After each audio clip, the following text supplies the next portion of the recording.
আজ আমার মেনু বাঁধাকপি আলু চিংড়ি মাছ দিয়ে একটি সবজি। বাঁধাকপিটা কেটে আমি কিছুক্ষণ ভিজিয়ে রেখেছি, তাহলে তাড়াতাড়ি সিদ্ধ হয়ে যায়।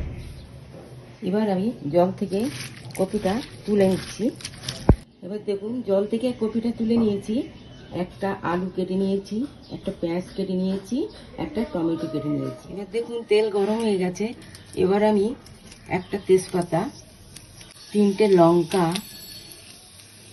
5 ফোড়ন।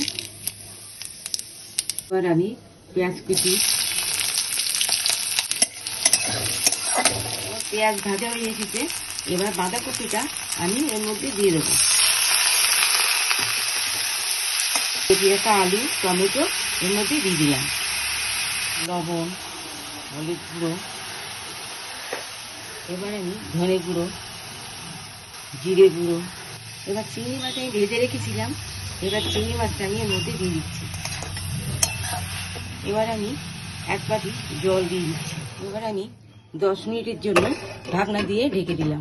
10 মিনিট হয়ে গেছে, ঢাকনাটা আমি এবার নামিয়ে নিচ্ছি। আদা বাটা এর মধ্যে দিলাম। এবার আরও কিছুক্ষণ নাড়িয়ে নেব।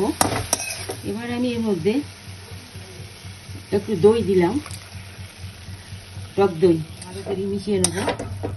আবার কিছুক্ষণ ঢাকনা দিয়ে ঢেকে দিলাম। আবার আমি ঢাকনাটা নামিয়ে নিলাম। আমার চিংড়ি মাছ দিয়ে বাঁধাকপি হয়ে গেছে। এবার আমি একটু গরম মশলা দিয়ে এটাকে নামিয়ে নেব। গরম মশলা দিয়ে ভালো করে মিশিয়ে চিংড়ি মাছ বাঁধাকপি রান্না আমার হয়ে গেছে। রান্না যদি এর মধ্যে ভালো লাগে তাহলে লাইক করুন, শেয়ার করুন।